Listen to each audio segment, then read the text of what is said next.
आज con call के 100 episodes पूरे होने जा रहे हैं। तो बड़ा अच्छा लग रहा है और ये एक स्पेशल एपिसोड भी होने वाला है।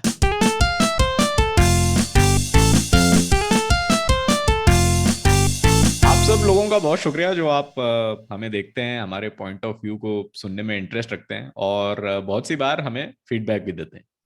इन 100 एपिसोड्स में बहुत कुछ हुआ है। एक पूरा पेंडेमिक 3 बार आकर वापस जा चुका है और जिस तरह से केसेस बढ़ रहे हैं, गॉड फॉरबिड शायद चौथी बार भी आ सकता है। इसलिए आप अपना ध्यान रखिए, वैक्सीन का 3rd डोज भी लगवा लीजिए। अभिषेक, आपके कुछ थॉट्स जो आप शेयर करना चाहते हो 100 एपिसोड्स पूरे होने पर?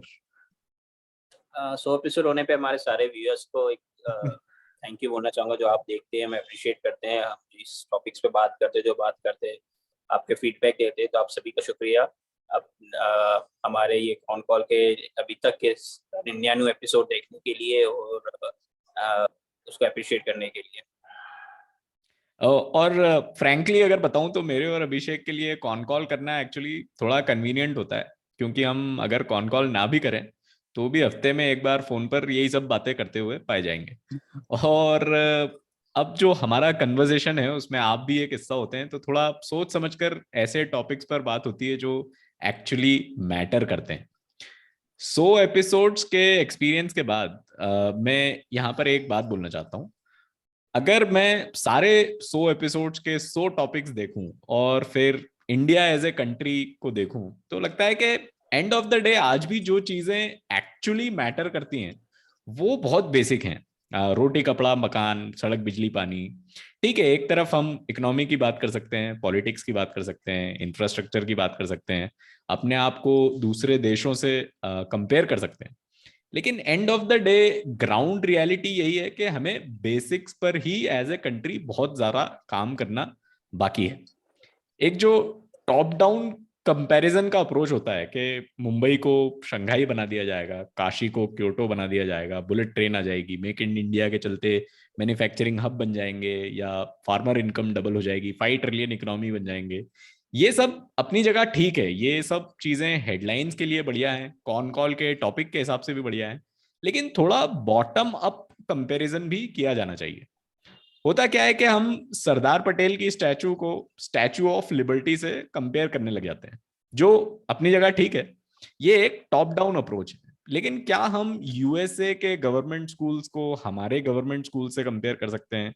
क्या यूएसए के गवर्नमेंट हॉस्पिटल्स को हमारे गवर्नमेंट हॉस्पिटल से कंपेयर कर सकते हैं? क्या वहां की सड़क बिजली पानी, जो वहां का बेसिक इंफ्रास्ट्रक्चर है, उसको हमारे यहाँ से कंपेयर किया जा सकता है? सवाल यह है कि अगर हम अपकमिंग सुपर पावर हैं, तो हमारे government hospital, schools, infrastructure, education system, legal system, ये सब बाकी सुपर पावर्स के कंपैरिजन में कहाँ खड़े हैं? और इन्हें सुपर पावर स्टेटस तक ले जाने के लिए हम क्या कर रहे हैं? ये कुछ बेसिक चीजें हैं, बेसिक बातें हैं, और आपके हमारे जैसे आम लोगों की जो डेली लाइफ है, हमारी जिंदगी है, उसमें स्टैचूज के कंपैरिजन से ज्यादा इम्पैक्ट इन चीजों को कंपेयर किया जाए और इन चीजों को इंप्रूव किया जाए, तो इन चीजों से ज्यादा इम्पैक्ट होगा। तो मेरा आप लोगों से एक यही सजेशन है कि हेडलाइंस जो भी हो, देश में जो भी चल रहा हो, आप इस इन चीजों पर भी जरूर ध्यान दीजिए कि हम बेसिक फैसिलिटीज में सुपर पावर बन रहे हैं या नहीं, इन एरियाज में इंप्रूवमेंट हो रहा है या नहीं। हाँ, अब इसका ये मतलब बिल्कुल भी नहीं है कि भाई आप सरदार पटेल की स्टैचू बनाई ही ना जाए या बुलेट ट्रेन लाई ही ना जाए। ये सब भी हमारे पास होना चाहिए, लेकिन एंड ऑफ द डे हम भले कॉन कॉल में किसी टॉपिक पर बात कर रहे हो, आप भले सोशल मीडिया में या आप अपने दोस्तों के साथ के कन्वर्सेशंस में, व्हाट्सएप पर या टीवी डिबेट्स में, आप कुछ भी टॉपिक देख रहे हो, लेकिन कंट्री की जो ग्राउंड रियलिटी और जो बेसिक जरूरतें हैं, उन पर भी आप एक नजर जरूर रखिए। ये मैं कहना चाहता था। कोशिश कीजिए कि टॉप डाउन कंपैरिजन करने से ज्यादा एक bottom up point of view को भी इंपॉर्टेंस मिले। तो अब इन सब बातों के बाद मैंने सोचा हमारे जो कुछ पॉपुलर एपिसोड्स रहे हैं, उन टॉपिक्स पर अगर हम कोई अपडेट है वो हम अगर शेयर कर सकते हैं तो वो हम करना चाहेंगे। सबसे पहले तो रिसेंटली हमने जो प्रेसिडेंट ऑफ इंडिया के इलेक्शन पर बात की थी, जिसको लेकर कैंडिडेट्स भी अनाउंस हुए हैं, और उसमें अभिषेक की भविष्यवाणी भी सच हुई है। अभिषेक, आप क्या अपडेट देना चाहेंगे उसके बारे में? जब हमने डिस्कस किया था, जब प्रेसिडेंट इलेक्शन के डेट अनाउंस की थी इलेक्शन कमीशन ने, उसमें हमने बताया था कि क्या प्रोसेस रहती है भारत के राष्ट्रपति के चुनाव की, किस तरह से भारत के राष्ट्रपति को चुना जाता है। तो फिर हमने लास्ट में प्रोबेबिलिटी डिस्कस की थी कि क्या प्रोबेबिलिटी हो सकती है कि अपोजिशन से कौन कैंडिडेट आ सकता है। तो अपोजिशन के बारे में कुछ प्रेडिक्ट करना या करना मुश्किल था, या तो बोल रहे कि आप ऐसे प्रिडिक्शन की क्या थॉट प्रोसेस है, आप सोचते हैं ना कि आप कोई पार्टी है या कोई एक अपोजिशन पार्टी से या एनडीए है या बीजेपी है, क्या सोच के प्रेसिडेंट को इलेक्ट करेगी। तो वो थॉट प्रोसेस की दिख नहीं रही थी अपोजिशन की। ना ही अभी जब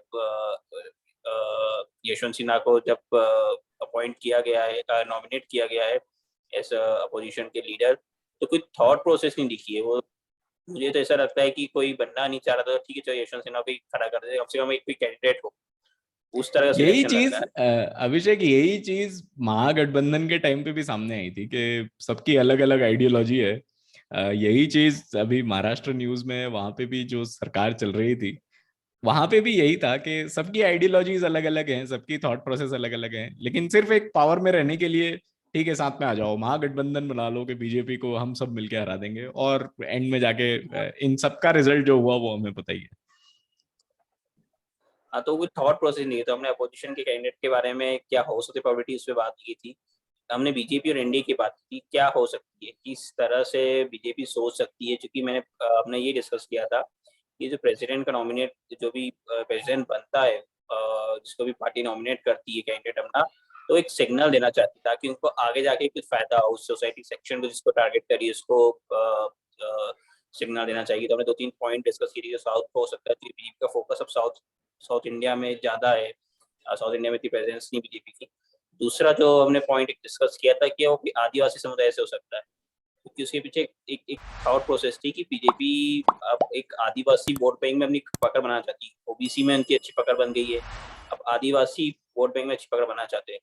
एक पट्टी है भारत में, जो भारत के पूर्वी क्षेत्र राज्यों को पश्चिमी क्षेत्र राज्यों से जोड़ती है। उस पट्टी में आप बात करें तो गुजरात आता है, राजस्थान आता है, मध्य प्रदेश आता है, छत्तीसगढ़ आता है, उड़ीसा आता है, झारखंड आता है, वेस्ट बंगाल के कुछ एरिया आते हैं, और असम की कुछ एरिया आते हैं, जो एक पूरी पट्टी बेल्ट जाता है। ये पूरा एक आदिवासी बहुल एरिया है। यहाँ पे काफी ज्यादा आदिवासी पॉपुलेशन है। अपकमिंग इलेक्शंस देखें हम, गुजरात में इलेक्शन होने वाले हैं इस साल के आखिरी में, मध्य प्रदेश में, राजस्थान में, छत्तीसगढ़ में इलेक्शन होने जा रहे हैं। तो बीजेपी एक संदेश देना चाहती थी इस कम्युनिटी को कि हम आपके साथ हैं, हम आपके ही सोच रहे हैं। और अभी तक कोई भी आदिवासी समुदाय से कोई भी राष्ट्रपति भारत का नहीं बना था। तो वही संदेश देने की कोशिश की है द्रौपदी मुर्मू को, जो नॉमिनेट किया गया है अपना कैंडिडेट बीजेपी ने और एनडीए ने। वो यह सोच के ही किया है कि हम एक मैसेज दे आदिवासी समुदाय को कि हम आपके बारे में सोच रहे हैं। हमने एक आदिवासी समुदाय से आने वाले एक महिला को राष्ट्रपति बनाया है। दूसरा ये था कि हमने जैसे डिस्कस किया था कि बीजेपी के पास 49% ही वोट है, जो अभी अभी मौजूदा एनडीए है।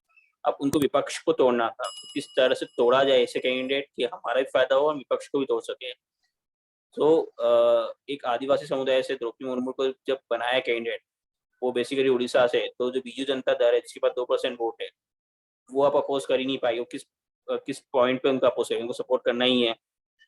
उसके बाद झारखंड में की राज्यपाल रही है, और झारखंड के एक काफी बड़ी आदिवासी पॉपुलेशन है, लगभग 32% पॉपुलेशन आदिवासी समुदाय की झारखंड में। तो वहाँ की पार्टियां जो झारखंड मुक्ति मोर्चा है, वो उनका अपोज कर नहीं सकती है। तो उन्होंने सपोर्ट उनको किया है। तो इसी तरह से उन्होंने एक अपोजिशन की जो एकता है उसको, अपोजिशन एक साथ नहीं हो पाए, ऐसे हम कैंडिडेट थे। तो इसलिए बीजेपी ने द्रौपदी मुर्मू को अपना कैंडिडेट डिक्लेयर किया है राष्ट्रपति इलेक्शन के लिए। ओके, तो ये तो प्रेसिडेंट इलेक्शन वाली बात हुई। एक हमारा एपिसोड बैंक प्राइवेटाइजेशन पर भी था, तो उसकी भी बात कर लेते हैं। हमने बैंक प्राइवेटाइजेशन क्या है, क्यों है, इन सब के साथ साथ ये भी डिस्कस किया था कि कौन कौन से बैंक प्राइवेटाइज होने वाले हैं। वहां हमारी गाड़ी कहाँ तक पहुंची है अभिषेक? जब हमने डिस्कस किया था कि बैंकिंग प्राइवेटाइजेशन, बैंक्स प्राइवेटाइजेशन होने वाले थे, हमने उसमें बताया था कि दो तरह की बात की थी कि तो एक तो दो सरकारी बैंक प्राइवेटाइज होने वाले और आईडीबीआई बैंक प्राइवेटाइज होने वाला है।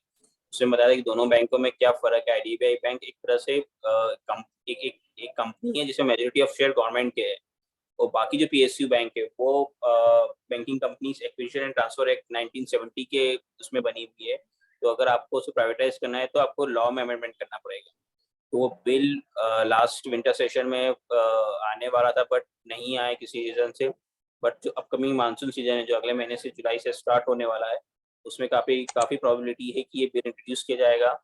उस बिल में अभी का जो प्रावधान है कि किसी भी पब्लिक सेक्टर बैंक में गवर्नमेंट की मिनिमम जो शेयर होल्डिंग है वो 50% होना चाहिए, उसको घटा के 26% किया जाएगा। और हमने जो दो बैंकों की बात की थी, सेंट्रल बैंक ऑफ इंडिया और इंडियन ओवरसीज बैंक की, ये हो सकते हैं। अभी भी यही चर्चा है कि सेंट्रल बैंक और इंडियन ओवरसीज बैंक ये बैंक होगी जिनका प्राइवेटाइजेशन होगा, और इन दोनों में से किसी एक बैंक का प्राइवेटाइजेशन जो गवर्नमेंट टारगेट करके चल रही है वो सितंबर एंड तक चल के चली कि हम इन दोनों दोनों में से किसी एक बैंक में अपनी जो शेयर होल्डिंग है वो जिस उसको 26% तक हम लिया है इसी साल सितंबर, यानी अगले 3 महीने। इसी साल सितंबर। हाँ, अगले 3 महीने में। ठीक है। और फाइनली इस एपिसोड की स्टार्टिंग में मैंने थर्ड डोज की बात की थी, और एक हमारा काफी पॉपुलर एपिसोड था कि इंडिया में वैक्सीन अप्रूवल की क्या प्रोसेस है। एक टाइम था जब सारी दुनिया को वैक्सीन का इंतजार भी था। वैक्सीन को लेकर हम कहाँ तक पहुंचे हैं अभिषेक? हमने दिसंबर 2020 में एक एपिसोड किया था, जिसमें 2 एपिसोड किए थे हमने उसी एक ही महीने में, जब वैक्सीन के जब अप्रूवल प्रोसेस चल रही थी। उसके बाद एक और एपिसोड किया, कुछ वैक्सीन अप्रूव हो गई थी, कब तक मिल पाएगी, तो उसमें हमने एक जनरल डिस्कशन किया था कि कब तक मिल सकती है। उसमें हमने यही कहा था कि वैक्सीन अप्रूवल प्रोसेस की बात की थी, वैक्सीन लगने की बात की थी, उसमें काफी टाइम लगेगा, 2 से 3 साल लगे। हमने ये भी कहा था कि कुछ कंट्रीज का, स्पेशली अफ्रीकन कंट्रीज को हो सकता है कि दिसंबर 2020 तक वैक्सीन लगे। आपके स्क्रीन पे भी जो ग्राफ दिख रहा है उससे आपको साफ दिखेगा कि जो ग्रीन एरिया है, जितना डार्क ग्रीन है, यानी वहाँ पे लगभग 100% वैक्सीनेशन, फुल्ली वैक्सीनेशन हो चुका है। फिर लाइटर जो ग्रीन है, और जो रेड ये ऑरेंज में है वहाँ पे 50% या 20% से भी कम वैक्सीन हुआ है। आप देख सकते हैं अपने स्क्रीन पे कि African countries, maximum African countries ऐसी है जहाँ जो रेड कलर में दिखा रही है, यानी अभी वहाँ पे फुल्ली वैक्सीनेशन 20% से भी कम हुआ है। ये अभी जाके कभी काफी और टाइम लगेगा, हो सकता है कि 6 महीने में ये थोड़ा सा यहाँ पे स्टेटस इम्प्रूव हो। जिस तरह से हमने कहा था कि पूरे विश्व की पॉपुलेशन को फुल्ली वैक्सीनेट होने में, majority of population fully vaccinate हो जाए, दिसंबर 2022 तक का टाइम लग सकता है। और अब इंडिया की बात करें तो इंडिया में लगभग हमारी जो एलिजिबल पॉपुलेशन है, हमारे 12 से प्लस पॉपुलेशन को वैक्सीन लग रहा है। तो मैक्सिमम पॉपुलेशन को दोनों डोज लग चुकी है। हम 200 करोड़ का आंकड़ा पार करने में कुछ ही कदम दूर है हम।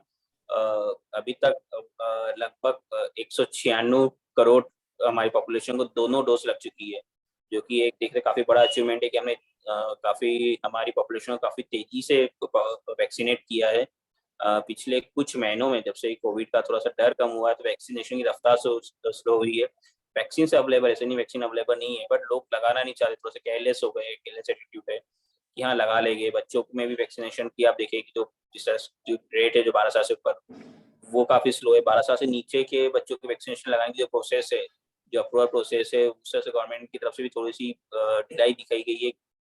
एक तरह से केयरलेस एटीट्यूड दोनों तरफ से, गवर्नमेंट की तरफ से भी और लोगों की तरफ से भी दिख रहा है। प्रिकॉशनरी डोज का नंबर देख सकते हैं आपके स्क्रीन पे जो दिख रहा है, 4 करोड़ 21 लाख लोगों ने ही प्रिकॉशनरी डोज लगाई है। अभी कई ज्यादा लोग हैं, आप देखेंगे कि लगभग 100 करोड़ के लोग एलिजिबल है प्रिकॉशनरी डोज लगाने के लिए, पर नहीं लगा रहे सेकेंड डोज तथा डोज। तो ये इंडिया के बारे में वैक्सीन के ऊपर नंबर थे। तो वही बात जो मैंने स्टार्टिंग में की थी वही रिपीट करूंगा कि आप भी अगर एलिजिबल हैं तो आप जाके अपना थर्ड डोज लगवा सकते हैं। जो हमारे टॉप 10 मोस्ट पॉपुलर एपिसोड्स रहे हैं उनकी लिंक भी डिस्क्रिप्शन में रहेगी। तो इस बार के कॉन कॉल में इतना ही, अगली बार फिर मिलेंगे। Take care.